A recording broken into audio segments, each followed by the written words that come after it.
Sir, you need to move to economy. This section is for our valued customers. Flight attendant Jessica Martinez's voice cut through the cabin like ice. Her manicured finger pointed toward the back of the aircraft as she blocked Marcus Williams from entering first class. Marcus, 42, stood in the aisle holding his boarding pass. His tailored navy suit and leather briefcase suggested business travel. His dark skin, apparently, suggested something else entirely to Jessica. "There's been a mistake," she continued, her smile tight and professional. "Let me help you find your correct seat." The businessman's eyes remained calm. Too calm. Other passengers watched the exchange unfold, phones already stirring in their hands. These black stories happen every day across America. Real-life stories that reveal how prejudice still thrives in unexpected places. Touching stories that force us to confront uncomfortable truths. Have you ever been made to feel like you don't belong somewhere you've rightfully earned your place? 18 minutes until departure. Marcus handed Jessica his boarding pass without a word. Seat 2B, first class. His name, printed clearly, Marcus J. Williams. Jessica studied the ticket like a detective examining evidence. Are you absolutely sure this is yours? Sometimes the gate agents make errors." "I'm sure." Marcus's voice carried no irritation, only certainty. "Well, let me just double-check with my supervisor." Jessica's tone suggested she was doing him a favor. She waved over Mike Peterson, the senior flight attendant. Mike approached with the practiced urgency of crew facing departure deadlines. "What's the situation here?" "This gentleman has a first-class ticket, but I want to verify it's legitimate," Jessica whispered, though her voice carried throughout the cabin. Karen Mitchell, seated in 2A, felt her stomach tighten. She'd witnessed this script before.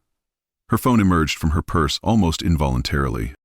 Marcus produced his driver's license. Same name. Same person. The plastic cards lay in Jessica's palm like evidence in a trial. "Sir, I understand your confusion," Mike interjected, "but we need to follow protocol. Could you wait in the terminal while we sort this out?" 15 minutes until departure. The suggestion hung in the air like smoke. Wait in the terminal. Miss his flight. Accept the inconvenience of their suspicion. "Protocol for what?" Marcus asked quietly. Jessica's jaw tightened. "Protocol for ticket irregularities." "What irregularity?" Marcus pulled out his credit card. American Express Black. Same name. Used to purchase this ticket yesterday at 3:47 p.m. Karen's thumb hovered over her phone's record button. The tension in the cabin felt electric. Other passengers leaned forward, sensing drama. "Look," Jessica's voice rose slightly. "I'm trying to help you avoid embarrassment here. Economy passengers sometimes get confused when they see these premium boarding passes." The words landed like a slap. Karen hit record. "Y'all, are you seeing this?" she whispered to her phone. "This is happening right now on Skyline Airlines Flight 447. This man has shown his ticket, his ID, his credit card, and they're still questioning him." Marcus remained standing in the aisle, briefcase in one hand, documents in the other. His Patek Philippe watch caught the cabin light as he checked the time. 12 minutes until departure.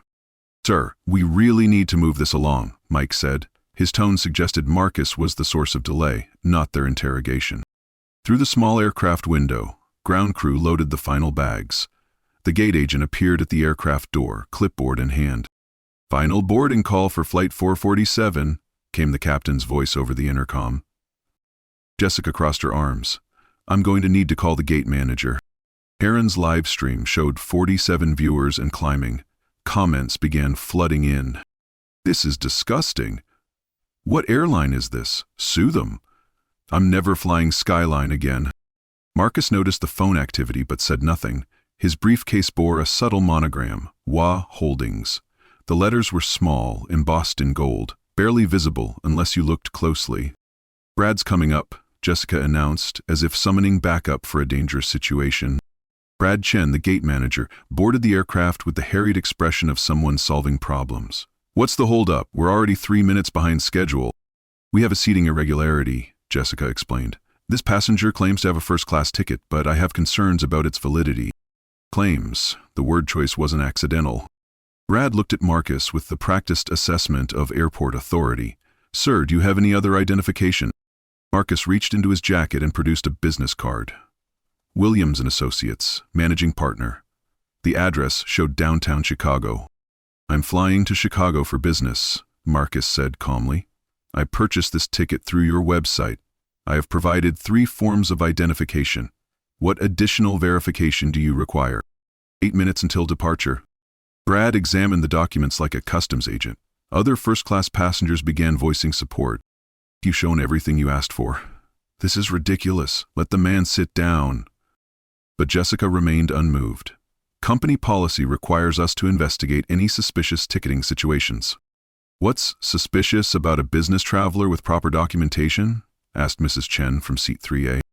"Ma'am, I appreciate your concern, but this is a security matter," Jessica replied. Security matter?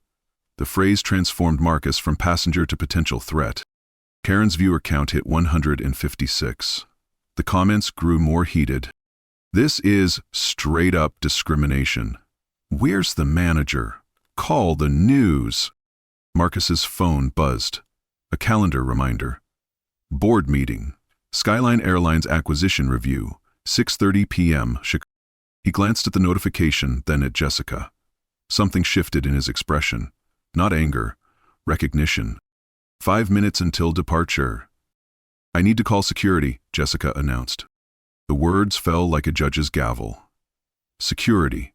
For a man with a valid ticket sitting in his assigned seat. Marcus finally spoke with quiet authority. "Before you make that call, I need you to understand something very important." Jessica paused, her finger hovering over the call button. "I've been observing your procedures very carefully," Marcus continued. "In fact, I've been documenting them." He reached into his briefcase and withdrew a tablet. The screen lit up, showing what appeared to be a professional report. Jessica's confidence wavered slightly.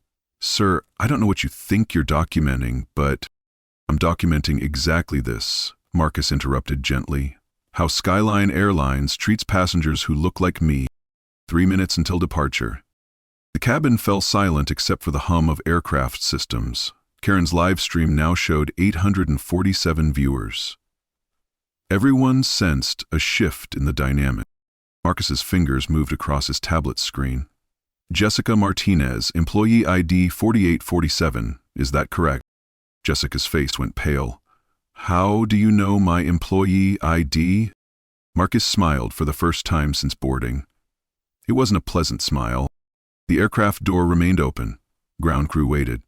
The captain's voice crackled over the intercom again. "Flight attendants, please prepare for departure." But nothing about this situation felt ready for departure. Jessica stared at Marcus's tablet screen, trying to process how a passenger knew her employee identification number. Company systems weren't accessible to the public. "Sir, I'm going to need you to explain how you obtained internal company information," Brad demanded, his gate manager authority suddenly feeling inadequate. Marcus turned his tablet slightly, revealing more of the screen. Jessica caught glimpses of what looked like Skyline Airlines' internal interface. Employee photos, organizational charts, flight schedules. "Before I explain anything," Marcus said quietly, "I want to be absolutely certain about the service I'm receiving today." Karen's live stream exploded. Viewer count 1,247 and climbing rapidly. "Oh my God," someone commented. "Who is this guy? He's got their internal system. This is about to get crazy." 2 minutes until departure. The captain appeared from the cockpit, clipboard in hand. Captain Rodriguez had 23 years with Skyline Airlines. He'd seen passenger disputes, but this felt different. "This felt different. What's our status back here?" he asked Brad. "We have a complicated situation," Brad replied, gesturing toward Marcus. Jessica found her voice again. "This passenger is claiming to have a first-class ticket, but now he's showing some kind of unauthorized access to company systems." "Unauthorized?" Marcus raised an eyebrow. "That's an interesting assumption." He touched his tablet screen. A new window opened, showing what appeared to be a detailed calendar. Meeting after meeting, scheduled with various airlines, acquisition reviews, due diligence calls. Mrs. Chen from 3A leaned forward. What exactly is going on here? Other passengers murmured agreement. The delay was now affecting everyone, and the tension felt thick enough to cut. Ma'am, we're handling a security situation, Jessica insisted, though her voice lacked its earlier conviction. Security situation, Marcus repeated. Is that what we're calling this? He opened another application on his tablet, a video recording interface. Multiple camera angles of the aircraft cabin appeared on screen. How are you accessing our security cameras? Captain Rodriguez demanded. Marcus looked up calmly. Captain Rodriguez? Correct. 23 years with Skyline, exemplary safety record, commended twice for passenger service excellence. The captain's face showed confusion and growing concern. How do you know my service record? 1 minute until departure. The ground crew supervisor appeared at the aircraft door. Captain, we need to close up or we'll lose our departure slot. But Captain Rodriguez couldn't move forward. A passenger with apparent access to internal company systems, security cameras, and employee records represented a serious breach. Sir, I'm going to need you to come with me, he told Marcus. Karen's phone buzzed with notifications. Her livestream had hit 2,100 viewers. Comments flooded faster than she could read. This is the most insane flight drama ever. Someone call the news. That man is not who they think he is. Marcus stood slowly, tablet in hand. Captain, I appreciate your diligence, but I think there's been a fundamental misunderstanding about who I am. He touched another icon on his tablet. An email application opened, revealing an inbox filled with messages from major corporations. Boeing, Delta, American Airlines, United. Jessica noticed the sender names and felt her stomach drop. The question, Marcus continued, isn't how I have access to these systems. The question is why your employees assumed I shouldn't be in first class without investigating my credentials properly. Departure delayed, 2 minutes and counting. Brad pulled out his radio. Ground control, flight 447, requesting additional delay due to passenger situation. Negative, 447. You're already past your slot. Next available departure window is 30 minutes. The announcement hit the cabin like cold water. 30 minutes. Because of this confrontation, passengers began voicing frustration. Are you kidding me? I have a connection in Chicago. This is insane. Marcus addressed the cabin directly for the first time. Ladies and gentlemen, I apologize for this delay, but I think you're about to witness something important. He turned back to Jessica. You asked about my credentials. Let me share them with you. The tablet screen changed again. This time it showed what appeared to be a corporate website. Williams & Associates wasn't just a law firm. It was an investment company specializing in airline acquisitions. Jessica's hands began to tremble slightly. 6 months ago, Marcus said calmly, my firm began evaluating Skyline Airlines for potential acquisition. Part of that evaluation involved what we call customer experience auditing. Brad's radio crackled again. 447, please advise your status. Stand by, ground control, Brad replied, but his voice sounded distant. Marcus continued, over the past 90 days I've taken 47 flights on Skyline Airlines. Different routes, different times, different booking classes. Karen's livestream comments went wild. He's been testing them. This is unbelievable. Jessica is about to get fired. Today, Marcus said, was my final evaluation flight. Departure delayed, 5 minutes. The cabin fell silent except for the sound of phones recording and the hum of aircraft systems. Jessica's professional composure finally cracked. Sir, I didn't know. I was just following. You were following your instincts, Marcus interrupted gently. Which told you that someone who looks like me probably doesn't belong in first class. Captain Rodriguez stepped forward. Sir, if you're conducting some kind of investigation, we need to discuss this officially. Marcus nodded. We will, Captain, very officially. He opened a new application on his tablet, a conference call interface. Several names appeared in the participant list. David Park, COO Skyline Airlines. Sarah Williams, Legal Counsel. Michael Torres, IR Director. Ladies and gentlemen, Marcus announced to the cabin, you're about to witness the conclusion of a 6-month investigation into discriminatory practices at Skyline Airlines. Karen's viewer count hit 3,400. Her hands shook as she held her phone steady. "But first," Marcus said, looking directly at Jessica, "I want to give you one opportunity to explain your actions today." Jessica's mouth opened and closed without sound. "You questioned my ticket despite valid documentation. You suggested I was confused about my seat assignment. You called it a security matter when I provided 3 forms of identification. You assumed irregularity without evidence." Each statement landed like a prosecutor's closing argument. Would you have questioned a white passenger with identical credentials in the same way? The question hung in the cabin air like smoke. Jessica's silence was answer enough. Marcus touched the conference call icon. "David, are you there?" A voice came through the tablet speaker. "Marcus, yes, we're all here." "How did the final assessment go?" The cabin erupted in gasps and whispers. Marcus Williams wasn't just investigating Skyline Airlines. He was about to buy them. The tablet speaker crackled with the voice of David Park, COO of Skyline Airlines. "Marcus, we're all assembled for your final report. How did today's evaluation conclude?" Every eye in the cabin fixed on Marcus. Jessica's face had gone completely white. Brad looked like he might faint. Karen's live stream viewer count climbed past 4,200. "David, I'm currently on flight 447 to Chicago," Marcus said calmly. "I'm standing in the first-class cabin with employee Jessica Martinez, ID 4847, and gate manager Brad Chen, ID 2156. The silence stretched like a taut wire.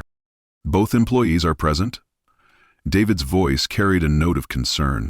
"Yes, along with approximately 30 witnesses and 1 passenger, live streaming to over 4,000 viewers." Karen nearly dropped her phone. 4,000 people were watching this unfold in real time. Marcus looked directly at Jessica. "Jessica, I'd like you to hear something." He touched another icon on his tablet. A recording began playing. Jessica's own voice filled the cabin. "This section is for our valued customers. There's been a mistake. Let me help you find your correct seat. Sometimes the gate agents make errors. Times get confused when they see these premium boarding passes."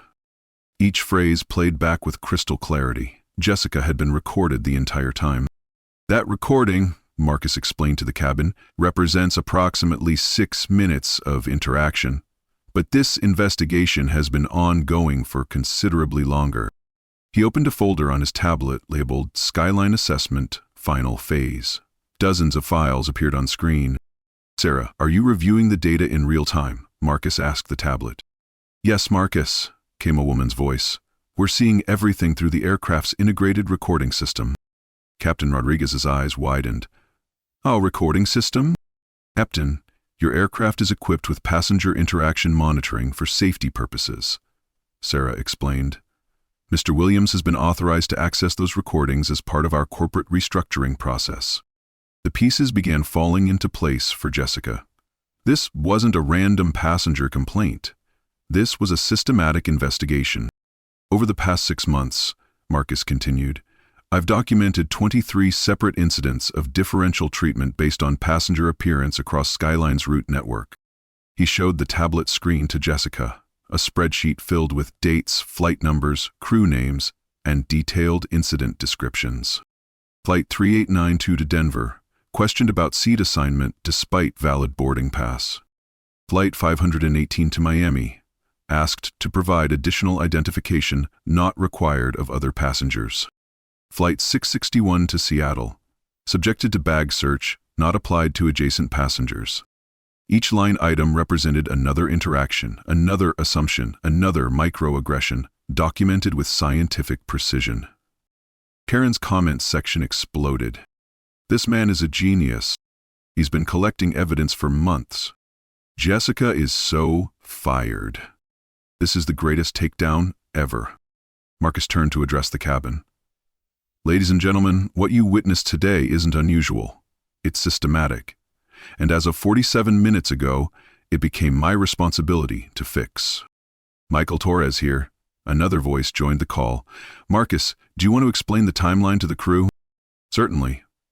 Marcus's voice remained steady, professional. At 4:23 p.m. Eastern Time today, Williams and Associates completed the acquisition of Skyline Airlines. I am now the controlling owner and chief executive officer. The cabin erupted. Gasps, exclamations, phones frantically recording. Jessica grabbed the nearest seatback for support. You're the owner? She whispered. As of 47 minutes ago, yes. Karen's live stream chat became incomprehensible with excitement. No way, no way, no way. He bought the whole airline? Plot twist of the century. Jessica's face right now. Brad found his voice first. Sir, if we had known. If you had known what? Marcus interrupted. That I had authority? That I had power? That I deserved basic human dignity? The questions cut like surgical instruments. The entire point of this exercise was to see how your employees treat passengers when they believe those passengers have no recourse. Marcus opened another file on his tablet. Video thumbnails showed interactions from dozens of flights, different crew members, different airports, similar patterns of assumption and differential treatment. David, please share the statistical analysis with our crew members here. David's voice returned through the speaker. Over 90 days of evaluation, we documented a 340% higher rate of credential challenges for minority passengers compared to white passengers with identical ticket types and documentation. The number hung in the air like an indictment. Flight attendants questioned minority passengers' seat assignments 73% more frequently, despite identical boarding pass validity. Jessica's hands started trembling. Gate agents required additional identification from minority passengers at a rate of 290% higher than white passengers. Brad looked sick. These aren't isolated incidents, Marcus explained to the cabin. They represent systemic bias embedded in customer service delivery. Mrs. Chen from seat 3A raised her hand tentatively. Mr. Williams, what happens now? Marcus smiled at her, the first genuine smile since boarding. Mrs. Chen, what happens now is justice. He touched another application on his tablet. Legal documents appeared on screen. Sarah, please explain the immediate policy changes taking effect. Sarah's voice carried the authority of corporate legal counsel. Effective immediately, Skyline Airlines is implementing the Dignity Protocol. All customer-facing employees will undergo mandatory bias recognition and cultural competency training. Marcus looked directly at Jessica. Jessica Martinez, employee ID 4847. You have two options available to you. Jessica's career flashed before her eyes.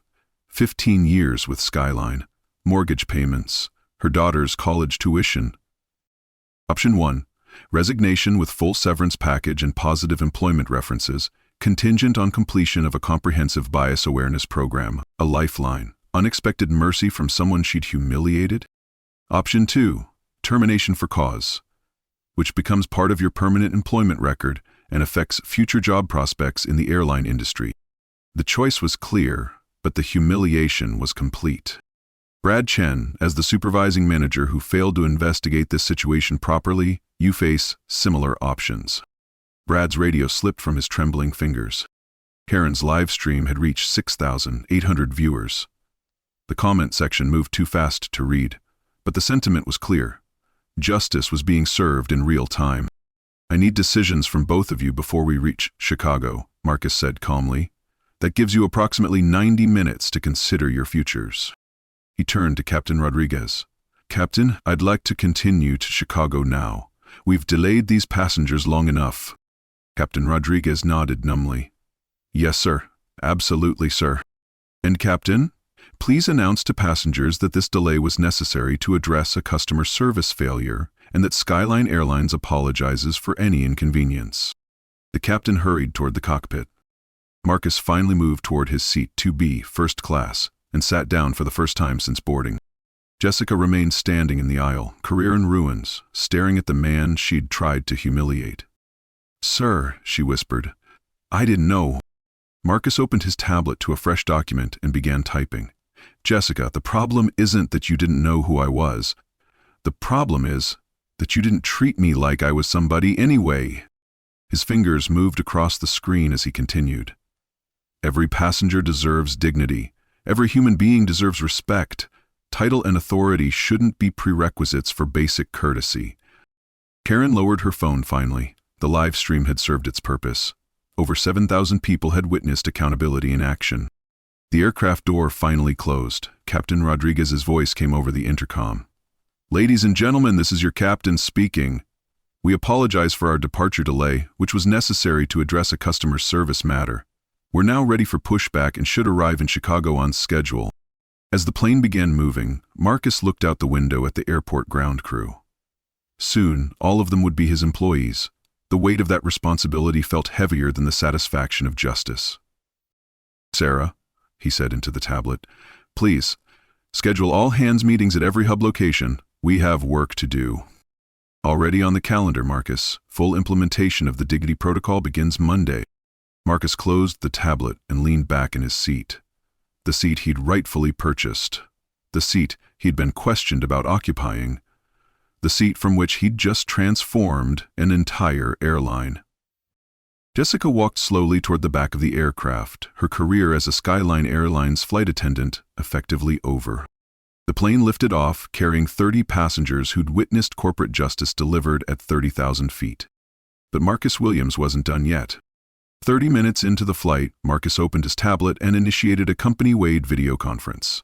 His camera activated, showing him seated in first class, the airline cabin visible behind him. "Good evening, everyone. This is Marcus Williams, your new CEO." On his screen, dozens of faces appeared in thumbnail windows.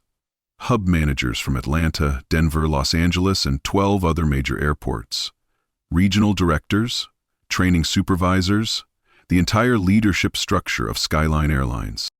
Karen, still seated in 2A, watched in fascination as corporate America's power structure unfolded in real time. "I'm calling this meeting from Flight 447, where I've just concluded 6 months of customer experience evaluation," Marcus began. "The results are unacceptable." David Park, the COO, spoke first. "Marcus, we're seeing the data you've compiled. The patterns are concerning." "Concerned?" Marcus's voice carried a sharp edge. "David, let me share some specifics with our leadership team." He opened a presentation file. Statistical charts filled the screen, visible to everyone on the call. Slide 1. Customer satisfaction ratings by demographic. White passengers rate Skyline at 4.3 out of 5 stars, black passengers rate us at 2.1 stars, Hispanic passengers at 2.4 stars. What does this tell us? Ellen Martinez, Director of Customer Experience, raised her virtual hand. That we have a serious service delivery problem. More than a problem, Helen, we have a liability crisis. Marcus clicked to the next slide. Slide 2.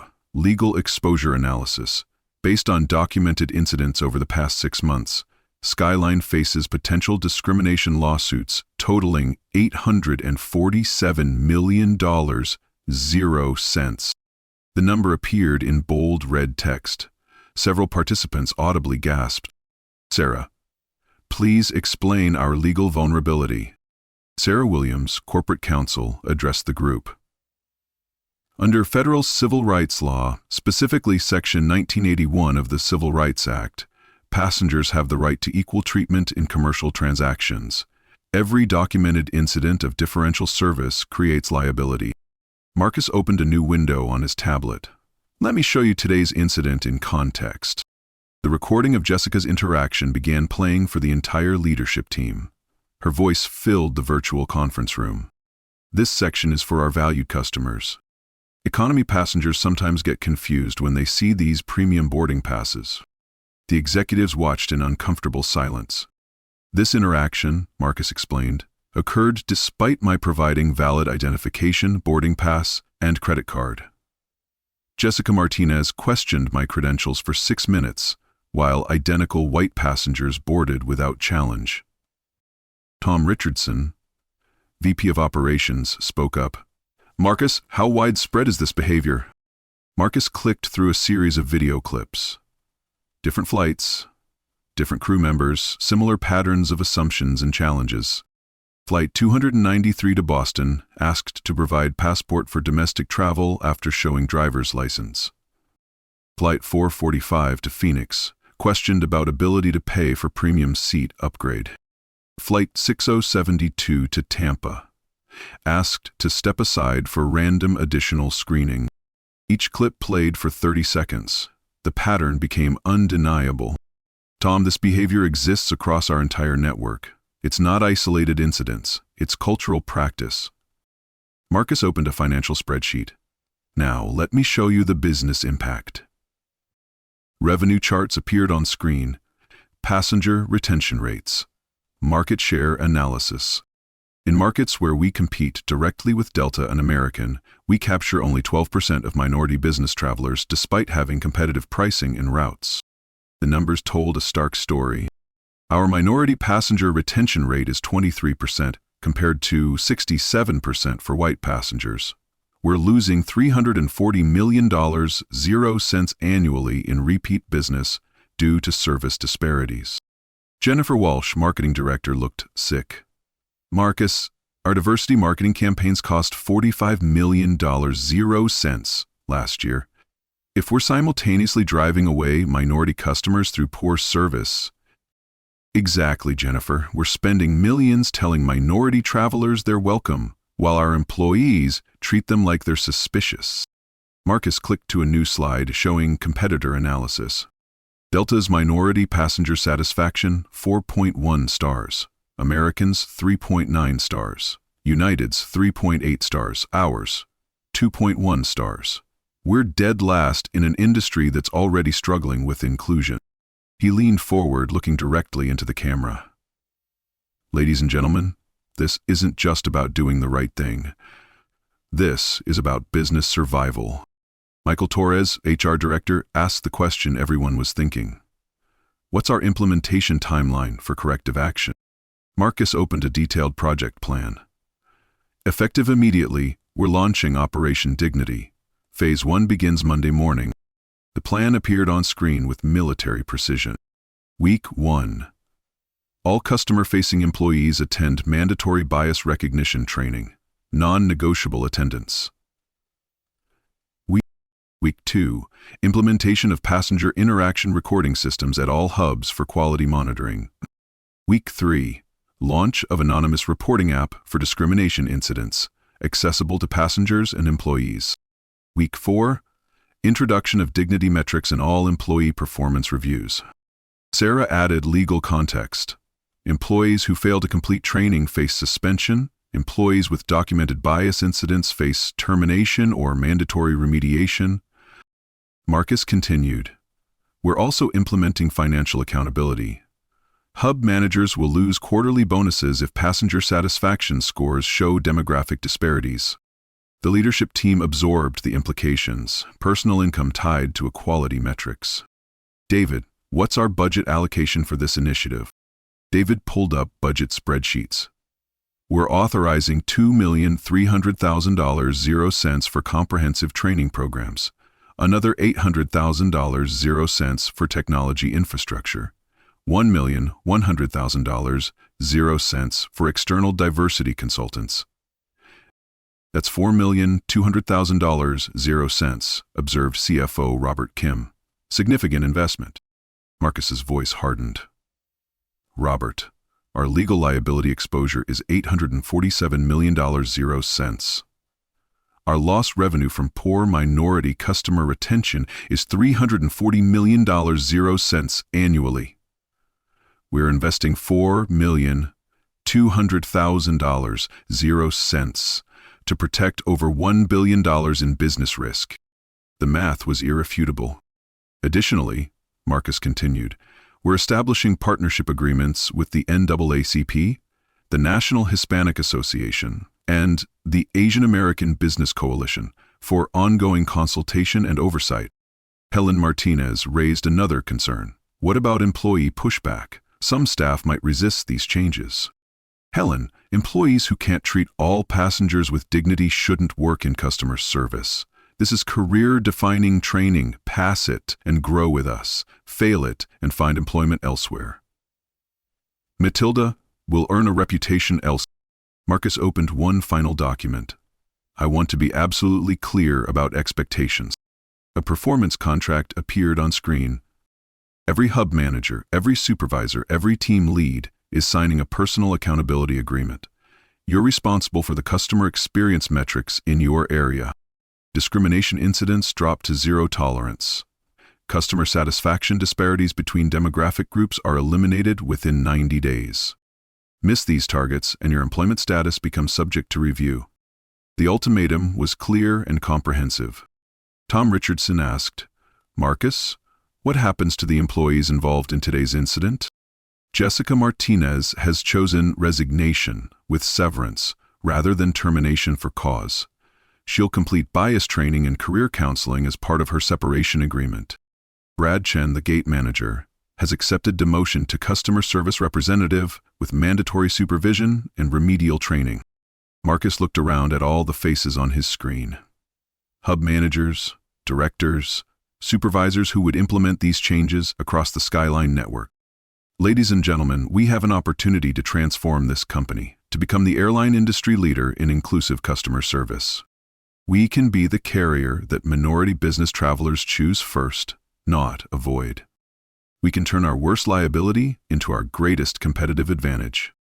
The vision was ambitious, but achievable. Sarah, please send the implementation timeline to all participants. David, I want weekly progress reports from every hub. Michael, begin scheduling training sessions immediately. No delays, no exceptions. Jennifer, prepare communications for employees and passengers announcing our Dignity Initiative. The marching orders were comprehensive and immediate. Marcus looked at his watch. We land in Chicago in 45 minutes. By the time this aircraft touches down, I want Operation Dignity documentation in every hub manager's inbox. Questions? The video conference participants sat in thoughtful silence. Then let's get to work. The reputation and future of Skyline Airlines depends on what we do in the next 90 days. Marcus ended the conference call and closed his tablet. Karen turned around from her seat. Mr. Williams, that was incredible to witness. Marcus smiled. Ma'am, that was just the beginning. Through the aircraft window, the lights of Chicago appeared in the distance. A city where Marcus would now lead a major airline's transformation from systematic bias to industry-leading inclusion. The real work was about to begin. 3 months after Flight 40047 landed in Chicago, Marcus Williams stood before a packed auditorium at Skyline Airlines corporate headquarters. The quarterly all-hands meeting felt different this time. Hope had replaced anxiety in the room. Ladies and gentlemen, let me share our transformation results. Marcus began, clicking to his first presentation slide. Customer satisfaction among minority passengers has increased from 2.1 stars to 4.4 stars. That's a 110% improvement in 90 days.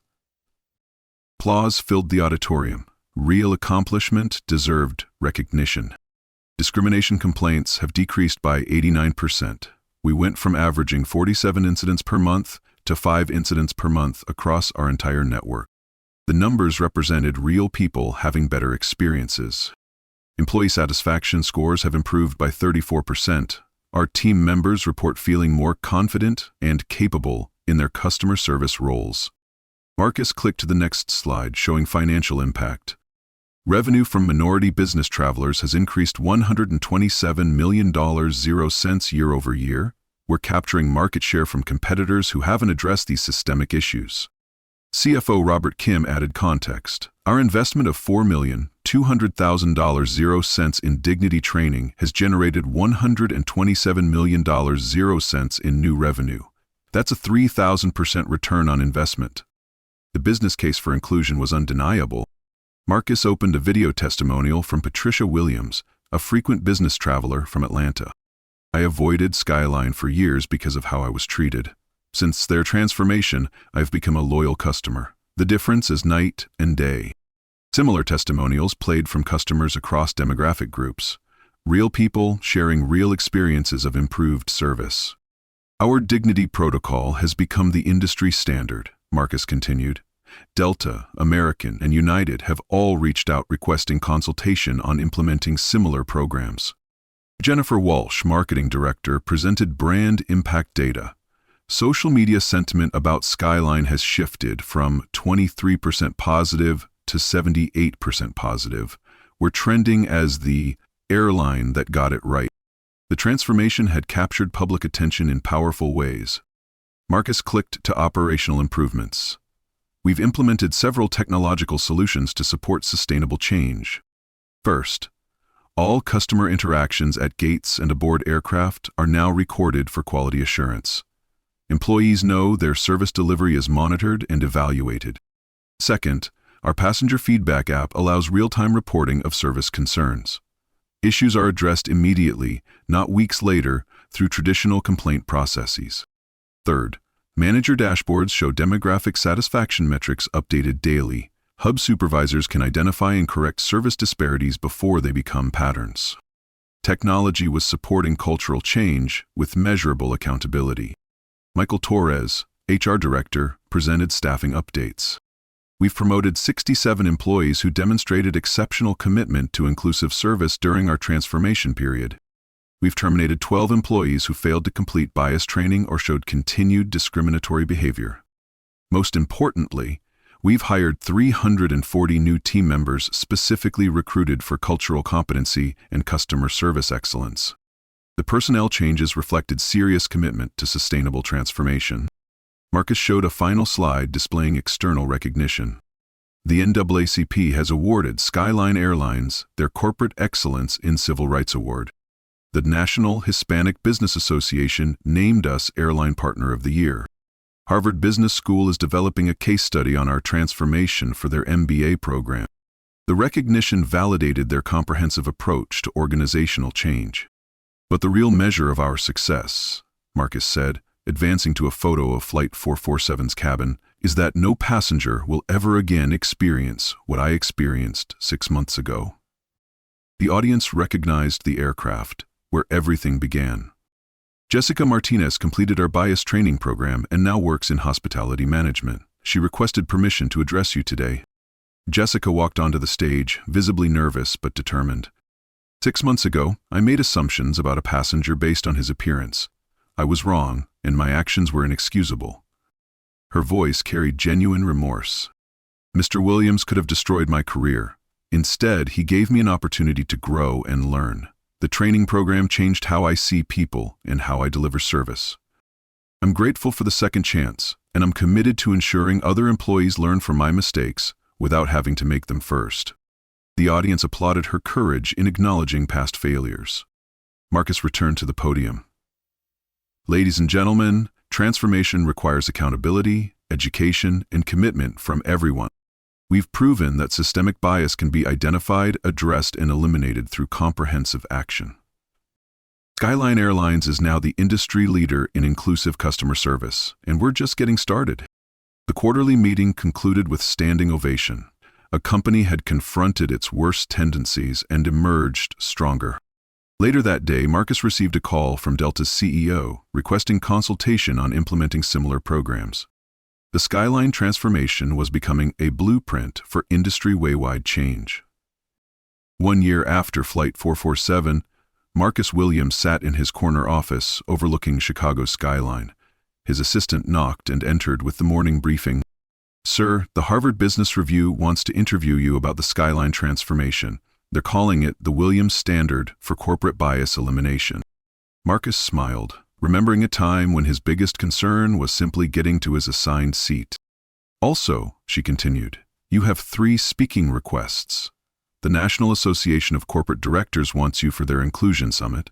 Stanford Business School wants you for their Leadership Series, and 60 Minutes wants to profile the Skyline story." The transformation had captured national attention, but Marcus remained focused on sustainable change. His phone buzzed with a text from Karen Mitchell, the passenger who live-streamed the original incident.